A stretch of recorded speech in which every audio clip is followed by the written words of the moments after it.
안녕하세요, 김호준입니다. 79번째 광복절 기념식은 반쪽짜리 행사였습니다. 독립유공자들과 관련 단체들이 전원 참석하지 않은 행사에서 윤석열 대통령은 독립운동에 대한 헌사나 일제에 대한 지적이 아니라 내내 북한 이야기를 했습니다. 그러면서 가짜뉴스와 사이비 지식인들이 반통일 세력이고 국제연대로 통일을 이룩하자고 하는데, 여기서 가짜뉴스는 자신의 비판적인 야당과 시민사회의 목소리일 것이고, 그리고 여기서 연대에서 북한을 무찌르자는 것은 일본 아닙니까? 그러니까 광복절에 일본과 연대 북한 무찌르자 이런 소리 한 거 아닙니까? 김어준 생각이었습니다.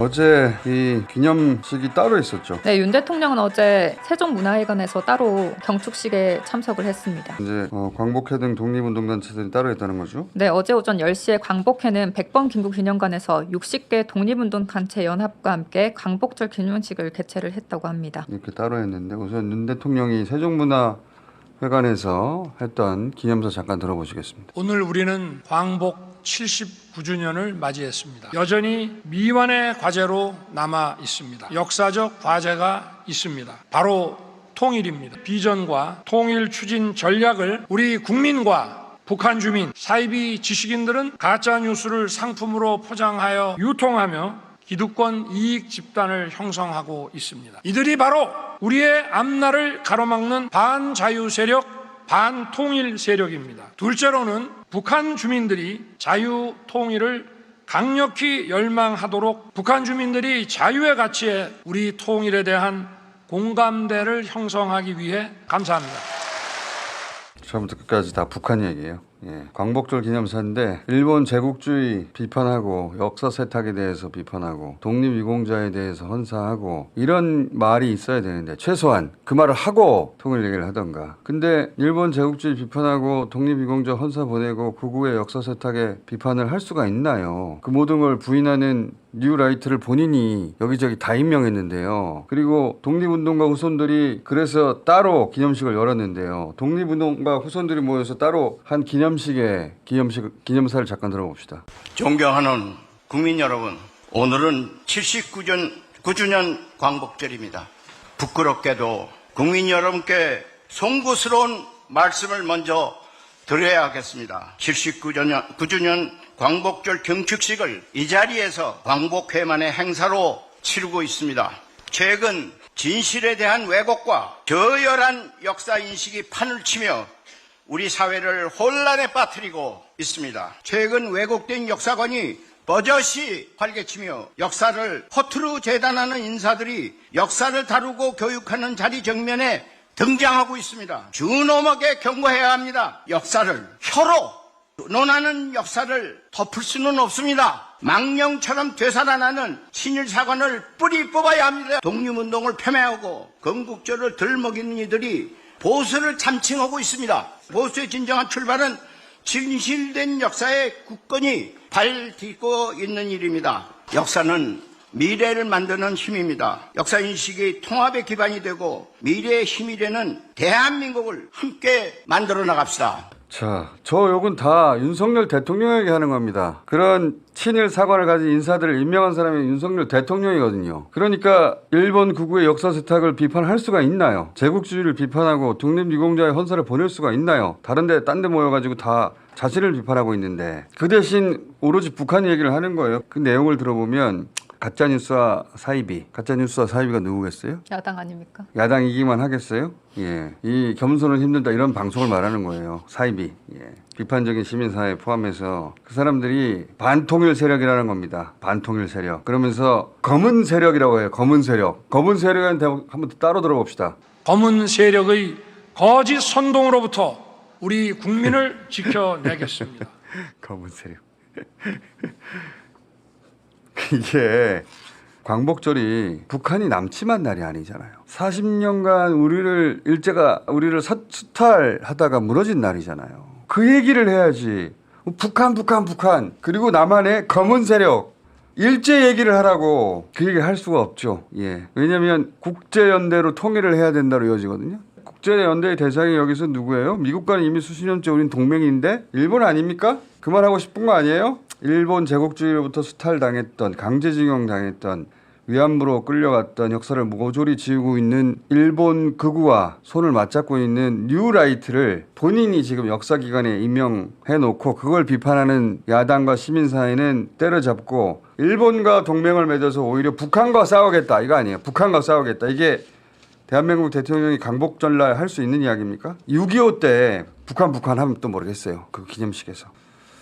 일본 극우가 일본 방위를 위해서 대한민국 군대를 자신의 앞잡이로 쓰겠다는 게 일본 국의 구상이고 그 관점 하에서 동맹을 맺는 거예요. 동맹을 맺는다면 그러면서 남한과 북한을 영원한 대립의 분열의 구도로 밀어 넣고 싶어 하는 건데 일본 극우가 그 길을 그냥 가는 겁니다. 일본 극우가 원하는 영원히 일본 관리하에 들어가는 이걸 어떻게 받아들입니까? 그런 일이 있는데 서울에서만 이런 일이 있었던 게 아니고 강원도에서도 비슷한 일이 있었죠. 네, 강원도 광복절 경축식에 1000여 명이 모인 가운데 김진태 강원지사가 절이란 취지의 말을 하자 광복회 강원지부장과 광복 회원들이 항의하며 퇴장을 했다고 합니다. 잠깐 봅시다. 국민은 그렇다 치고 주권이 없지 않습니까? 그분들도 주권이 없었다는 것을 인정합니다. 도대체 이런 경사스러운 날 이게 뭐 하는 짓인지 모르겠습니다. 앞에가 좀 잘렸는데 1948년이 건국절이라는 말을 하는 거예요. 저 말을 왜 하냐면은 1948년 이전에는 국가가 없었다는 겁니다. 예, 국민과 영토와 주권이 없었기 때문에 그 맥락 속에서 저 말을 하고 그래서 48년에야 건국되었다라고 하니까 뉴라이트의 얘기죠. 전형적인 광복회 강원 지부에서 나가라고 지금 다 해서 우르르 퇴장하는 장면이에요. 뉴라이트는 여기저기 다 있습니다. 지금. 게다가 신원식 안보실장 이분도 이 이승만 얘기하면서 48년 건국 얘기를 한 적이 있어요. 네, 제게 말씀하신 겁니까? 분이 전광훈 목사 유튜브 방송에 출연해서 이 말을 한 적이 있죠.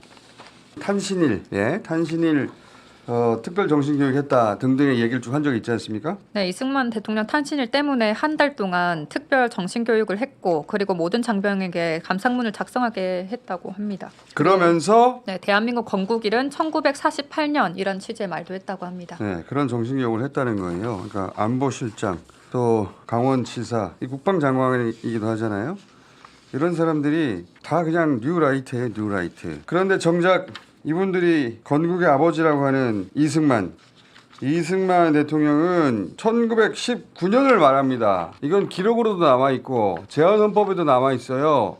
그때 영상 좀 봅시다. 20년에 서울에서 수립한 민국 임시정부의 계승이니까 오늘이 29년 만에 민국의 부활 이름을 우리는 이에 공포하냐. 이거는 헌법에도 나와 있고 제헌헌법에도 나와 있습니다. 3.1운동으로 대한민국 건립하고 민주독립국가를 재건한다. 이승만 건국의 아버지라는 이승만 본인이 그렇게 얘기하잖아요. 이 사람들은 그냥 다 지어낸 얘기예요. 그러니까 왜 이렇게 지어냈느냐? 그렇게 48년 이전에 국가가 없었다면 그 이전에 친일파 행위는 친일파가 아닌 거예요. 일본 사람이니까 그냥 했던 일인 겁니다. 다 사라지는 거예요. 그렇게 연결되는 거예요. 그리고 독립운동도 사라지죠. 사실 그렇게 되면 독립운동은 반국가 활동이 되는 겁니다. 반국가 활동이라고까지 말은 못해요. 이들이. 하지만 논리적으로 그렇게 되는 거죠. 여기서 그치나? 지난번에 독도를 영토 분쟁 지역이라고 표기했던 군 정신교육구제가 새로 수정이 됐어요. 수정. 근데 이번에는 독립운동가들 이름이 빠졌다는 거 아니에요? 네, 군의 정신전력교육 기본교재 홍범도 장군과 김자진 장군, 김구 선생 등의 이름이 빠졌다고 합니다. 왜 빠졌답니까? 국방부는 이름은 빠졌지만 봉오동 전투, 청산리 전투 등을 명확하게 기록을 했다고 합니다. 아니 명란 대첩을 기록하는데 이수신 이름을 빼면 이게 정상이에요? 미쳐 돌아가는 거지 이게? 더구나 국방부가 김구, 김자진, 홍범도 다 독립운동가들 아닙니까? 이 사람들 이름을 없어야 돼요. 뉴라이트 보게. 이 나라가 미쳐 돌아가는 거예요. 아주. 전투는 기록하였다. 한산 대첩은 기록하였다. 명란 대첩은 기록하였다. 그러나 이순신 이름은 빠졌다. 이게 말이나 되는 소리냐고. 이렇게 돌아가고 있는데 여기가 전부가 아니에요. 온통 그래요. 자, 조태열 장관에게 김영배 의원이 질의를 합니다. 거둔 성과가 뭐냐. 그러자 아이카와에 있는 박물관에 이 강제성 표현이 담긴 전시물이 있다. 이런 취지의 답변을 하니까 이 김영배 의원이 이제 그게 성과냐 하며 몰아붙이는 과정이 있었어요. 이 장면 한번 봅시다. 일단 먼저. 발언문과 전시물의 내용 차이에 갭이 있다는 것은 제가 인정을 드리겠고요. 그러면은 장관님 말씀을 스스로 부정하는 거 아닙니까? 그 많은 현물에 무슨 강제성을 확보한 증거가 어디 있습니까? 장관님, 국민들 바보로 보지 마세요. 아까 말씀하셨잖아요. 전시물이 없습니다. 전시물에 조선반도에서 온 노동자라고 표현되어 있고요. 이 표현 처음 쓴 사람이 누군지 아세요? 좀 모르겠습니다. 네. 아베입니다. 아베. 아베가 조선반도에서 온 노동자라는 표현을 2008년 10월 달에 우리 대법원이 강제동원에 대해서 불법이다 라고 판결을 하니까 그걸 무효화시키기 위해서 일본 내에서 처음 쓴 말이에요. forced to work이 아니고 조선반도에서 온 노동자라고 아베가 썼단 말입니다. 그 표현을 지금 아이카와 향토박물관에 버젓이 써놨는데 아베가 쓴 말을 대한민국 외교부 장관이 지금 강제노동이라는 걸 우리가 따냈다 이렇게 지금 주장하면서 국민들을 현혹하고 있는 거예요. 지금 저 국민을 바보로 합니까? 저 내용이 뭐냐면 이 외교 참사라고 하니까 외교부 장관이 아니다. 우리가 강제성 표현이 담긴 그런 전시물을 얻어냈지 않느냐 했더니 김영배 의원이 거기 전시물에 표현된 것은 조선반도에서 온 노동자라는 표현이다. 아베가 처음 쓴 말이다. 이 아베가 처음 썼다는 것보다 더 중요한 말은 뭐냐면 아베가 이 표현을 왜 썼냐면 강제노동이 없었다는 뜻으로 쓴 겁니다. 없었다. 조선반도에 살던 일본의 국민이었던 노동자, 일본 국민이 그냥 일자리 찾으러 왔다. 강제노동은 없었다는 뜻으로 조선반도 노동자라는 표현을 최초로 사용했고 그 이후로 일본 극우, 일본 정부에서는 항상 이 표현을 써요. 윤석열 대통령이 갔을 때 기시다 총리가 윤석열 대통령 옆에 세워놓고 조선반도의 노동자라고 했어요.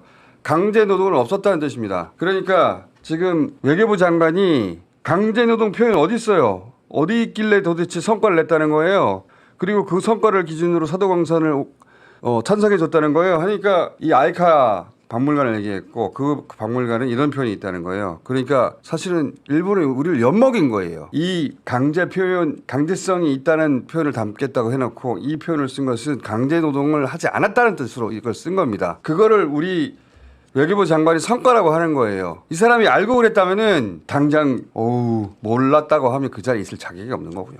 강제노동은 없었다는 의미로 쓴 단어를 갖고 와가지고 일본 극우가 쓴 이걸 우리가 성과라고 한다는 거예요. 이게 말이나 되는 소리 있다. 엉망진창 진짜. 엉망진창이니까 KBS가 광복절 맞은 0시에 기미가요가 나오는 오페라를 틀었다는 거 아니에요? 네, KBS 1TV는 어제 자정에 오페라 나비 부인을 방송을 했습니다. 이 나비 부인은 19세기 말 미국인 장교와 일본인 여성의 사랑을 다룬 오페라라고 합니다. 그래요. 나비 부인 오페라. 그 내용이 그런 내용이라 사실 국내에서 상영도 거의 안 되는데 근데 굳이 이게 광복 맞이하는 0시에 일본 기미가요를 나오는 이걸 틀었어야 되겠어요? 네? 정말 미친 게 아닌가 싶어요. 기미가요 내용을 보면 군국주의를 상징하는 가사가 있어요. 모르고 한 건지 진짜 알고 한 건지. 광복절날 0시에 기미가요가 KBS를 통해 흘러나와야 되겠습니까? 와 미쳐 돌아가는 거야 정말. 저는 이거 저절로 일어나는 일이 아니라고 생각합니다. 자 오늘 여기까지 해야 되겠습니다. 감사는 힘들다.